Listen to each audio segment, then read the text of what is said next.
Halo teman-teman, ada saya kembali Aryan Surya, sahabat baik kamu dari Pagar Kehidupan di podcast pagi. Ini udah waktunya kita kembali merenung.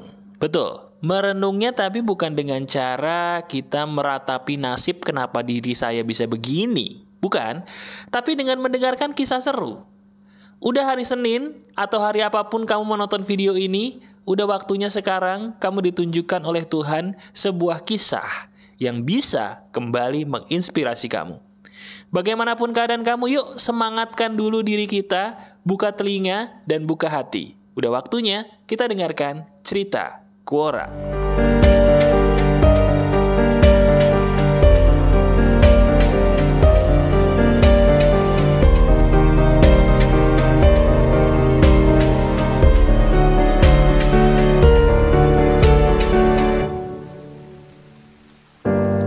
Ini adalah kisah saya. Coba deh, sekarang saya ingin langsung bertanya. Pernah gak sih kita berharap hidup kita itu dimengerti oleh orang lain? Maaf nih, bisa jadi sekarang kita lagi sakit. Atau kamu tiba-tiba pas banget nemuin video ini di saat betul-betul lagi pengen disupport orang, tapi entah kenapa orang lain tuh kayak gak pernah ngerti kita sama sekali. Nah, sama seperti kisah yang akan saya bacakan di Quora ini, dia adalah orang yang bisa jadi mengalami peristiwa sama persis dengan kisah yang sering kita hadapi. Tanpa banyak basa-basi, yuk kita langsung bacain aja. Buka telingamu, buka hatimu. Udah waktunya kita dengerin kisah Quora di hari ini yang keren banget. Kisah ini ditanyakan oleh seorang perempuan. Namanya tidak disebutkan alias anonim. Dan kisahnya sangat pedih, sangat perih, tapi kenyataan. Dengarkan baik-baik. Saya adalah orang yang dibesarkan di lingkungan yang tidak mengerti apa itu baik dan buruk. Waduh. Setiap hari saya sebagai seorang perempuan selama ini sering kali mendapatkan sebuah ejekan yang berasal bukan hanya dari teman-teman saya di sekolah, bahkan juga berasal dari keluarga saya sendiri. Hal yang paling pedih sebenarnya bukan bulian atau ejekan yang diberikan orang lain kepada saya. Tapi hal yang paling pedih adalah justru ketika saya divonis sakit keras oleh dokter. Ya, sakit keras yang dimaksud bisa jadi adalah sebuah penyakit yang sering kali kamu dengar. Penyakit itu adalah penyakit yang sedang menjalani pandemi saat ini. Penyakit COVID-19. Saat itu saya merasa hidup saya hancur. Bagaimana tidak? Kenapa di saat saya sedang mengalami kesendirian seperti ini, saya justru diberikan Tuhan penyakit berat seperti itu? Saya ngerasa hidup ini tidak adil. Karena kenapa orang yang merasa kesepian seperti saya harus menghadapi banyak peristiwa dan ditambah lagi penyakit yang sangat berat pada waktu itu? Badan saya rasanya tidak enak, hancur lebur. Saya ingin sekali merasa dikasihi, saya ingin sekali dipeluk, saya ingin sekali dibilang sayang oleh orang lain, tapi saya tidak kunjung mendapatkannya. Sampai berkali-kali saya merasa apakah ini sudah waktunya saya pergi dari dunia ini karena memang tidak ada yang peduli satu orang pun kepada saya. Saya berpikir memang bunuh diri itu adalah suatu hal yang salah. Tapi terkadang saya berpikir toh tidak ada gunanya lagi saya hidup karena tidak ada satupun orang yang mau mendekati saya atau mencoba menanyakan kehidupan saya. Kedua orang tua saya masih hidup, cuma mereka berpisah. Teman-teman baik saya, mereka sudah sibuk dengan hidupnya masing-masing. Saya sendiri pun terkadang-kadang masih tidak habis pikir, ada apa dengan hidup saya, kenapa semakin saya tua, semakin saya sendiri dalam hidup ini. Akhirnya saya memutuskan untuk mengkhianati diri saya sendiri. Betul. Pengkhianatan yang saya maksudkan di sini adalah saya kerap kali melukai tubuh saya dengan menggunakan silet yang ada di meja belajar saya sewaktu saya sedang belajar. Berkali-kali saya melakukan itu bukan karena saya ingin menyakiti diri sendiri, tapi karena justru saya depresi dan tidak tahu harus melakukan apa dan kemana. Akhirnya, saya tidak tahu bagaimana ceritanya penyakit saya bisa saya lalui dengan baik. Hanya saja yang tidak saya sukai, selepas saya sembuh, saya memiliki penyakit baru. Penyakit yang tidak ada hubungannya dengan penyakit fisik. Ya, penyakit itu dikenal dengan sebutan anxiety atau depresi. Saya tidak tahu harus melakukan apa dan bagaimana. Perasaan ini kerap kali membuat saya semakin bertambah gelap dan semakin berada di jurang kehancuran. Titik. Itu kisah yang nyata, teman-teman. Kisah ini dituliskan oleh seorang anonim dari sebuah pertanyaan, hal apa yang paling membuat kamu sedih di hari ini? Dari pertanyaan sederhana di Quora seperti itu, kisah inilah yang salah satunya muncul di beranda saya. Dan kamu tahu nggak? Pas banget. Hal ini yang ingin saya jabarkan kepada kamu. Kenapa sih kamu bisa mengalami ini dan bagaimana solusinya? Dengarkan baik-baik. Pertama, kalau kamu ngerasa sendirian, itu penyebab utamanya sepele. Kita merasa tidak ada satu orang pun yang bisa mengerti kita dengan baik. Betul apa tidak? Tahu nggak hal apa yang sebenarnya paling diinginkan sama kamu? Bukan, diri kamu tuh emang pengen punya banyak duit, pengen punya pasangan, tapi bukan itu lagi yang sebenarnya paling kamu cari. Tahu apa yang paling kamu cari? Benar, yang paling dirimu cari adalah sebuah jawaban kenapa orang tidak ada yang memahami diri saya sepenuhnya. Pernah nggak sih ketika kamu sedih, mungkin kamu didatangi orang atau dengar perkataan motivator lain, saking keselnya dalam hati kamu berkata, itu gue juga tahu kali. Ada orang datang gitu terus berkata di depan muka kamu, semangat ya, kamu bisa, kamu bisa. Terus hati kamu berkata, semangat gundulmu. Kamu gak ngerasain sih apa yang aku rasain. Ngomong gampang. Sampai akhirnya kamu dongkol sedih sendiri. Pernah gak kamu seperti itu? Kalau pernah, gak apa-apa. Itu manusiawi, saya pun pernah di titik itu. Jadi, kalau gitu Mas, kenapa saya bisa mengalami hal seperti itu? Kenapa saya bisa ngomel sendiri dan tidak percaya lagi dengan yang namanya perkataan-perkataan memotivasi dari orang-orang yang mungkin sebenarnya care atau peduli dengan saya? Kenapa ya Mas? Jawabannya, karena bukan itu yang kamu butuhin. Tahu nggak yang kamu butuhin apa? Sekarang coba, angkat tangan kanan kamu. Angkat tangan kanan kamu, kemudian letakkan tangan kanan kamu di bahu kiri kamu. Nah sekarang saya minta kamu usapin bahu kamu sekarang. Usapkan bahu kamu sekarang, usapin.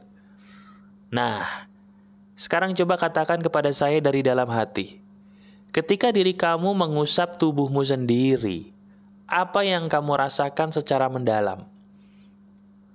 Betul nggak bahwa apa yang kamu rasakan ketika kita berusaha menyentuh diri kita sendiri dengan cara membelainya, di situ kita merasa tiba-tiba tenang ya? Nah sekarang pertanyaannya adalah, sadar nggak sih selama ini mungkin kita pengen gitu ya dimengerti orang, tapi sebenarnya kita lupa loh. Apa Mas? Sebelum kita pengen dimengerti orang, kenapa kita nggak berpikir untuk mengerti diri kita sendiri dulu? Berapa kali kita berkata, hai diriku, apa sih yang sebenarnya kamu mau? Bandingin deh, bandingin pertanyaan, hai diriku, sebenarnya apa sih yang aku mau?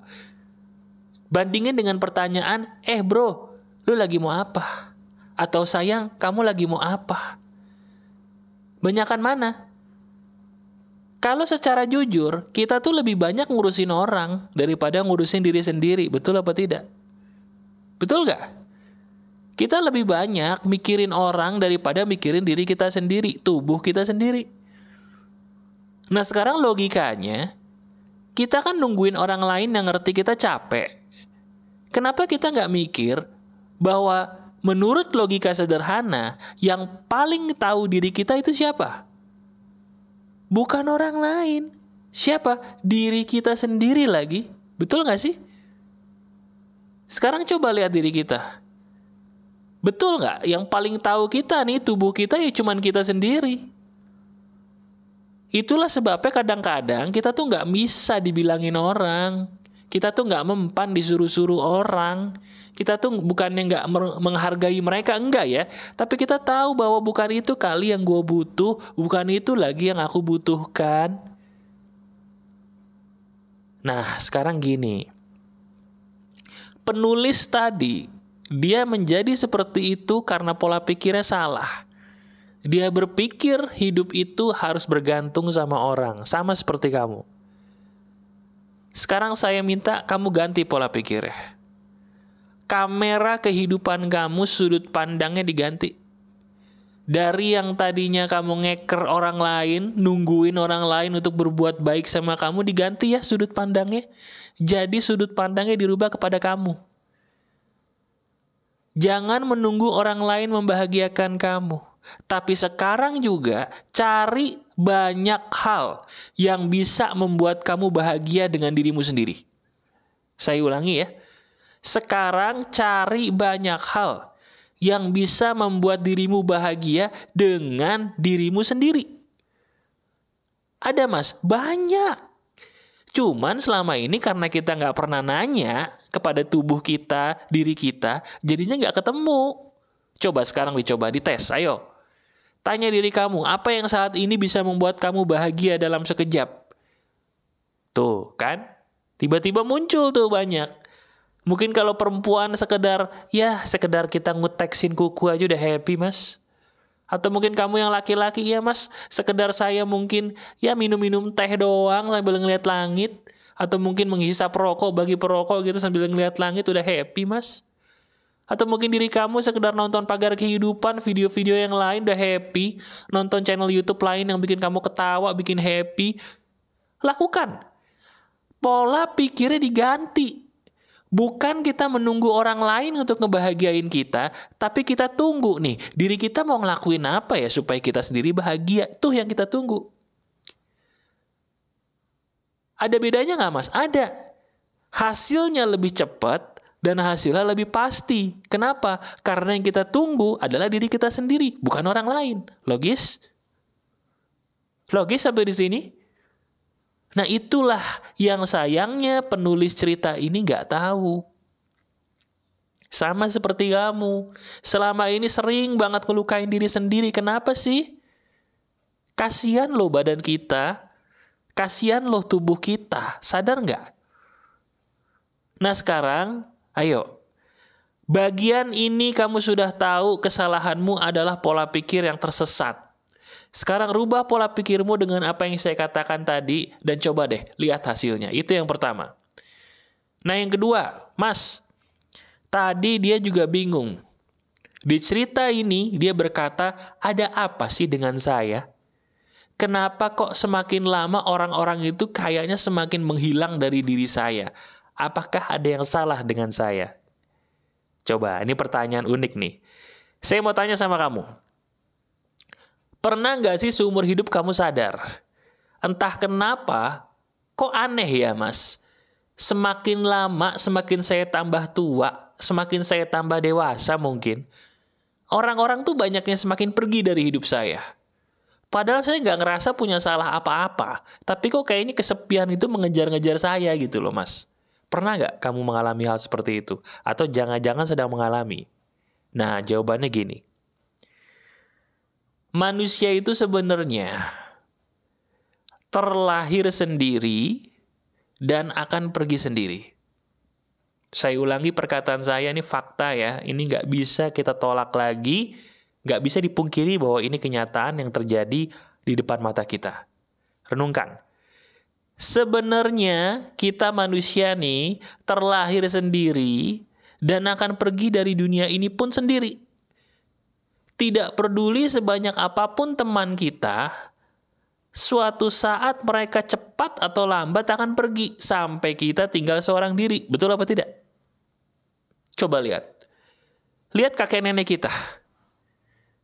Kakek nenek kita ujung-ujungnya sendiri. Padahal bisa jadi dulunya mereka punya teman banyak banget loh. Sama seperti public figure, nggak usah kita sebutin nama. Public figure ini kelihatannya dulu banyak temen, tapi begitu dia kena kasus, temennya pada ngilang. Sampai dia sendiri bilang kemarin tuh, begitu dia ikut acara podcast, diwawancara dia bilang, ternyata saat ini saya tahu teman-teman yang saya anggap teman tidak semuanya adalah teman. Tuh, bukan kamu doang yang mengalami hal seperti itu, tapi kita semua akan mengalami hal itu cepat atau lambat. Jadi pertanyaannya adalah, kenapa selama ini diri kamu menyalahkan diri sendiri sih? Hanya karena teman-temanmu, orang-orang di sekitarmu pergi, cepat atau lambat. Kenapa? Kita nggak usah nyalahin diri sendiri. Kenapa? Karena memang kenyataannya mereka pun kita suka atau tidak akan pergi kok. Bener nggak? Halo? Betul? Kalau emang betul, berarti sekarang pertanyaannya, kita selama ini sudah bahagia belum sendiri? Kalau belum, kenapa? Oh, saya tahu. Karena selama ini kita nggak siap untuk jadi sendiri ya.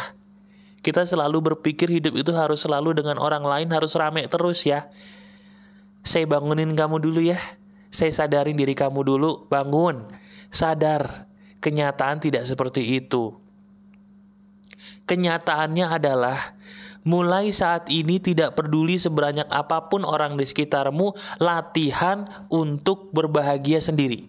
Saya ulangi, tidak peduli sebanyak apapun temanmu saat ini, sebanyak apapun orang-orang di sekitarmu saat ini, latihlah dirimu untuk berbahagia walaupun sendiri.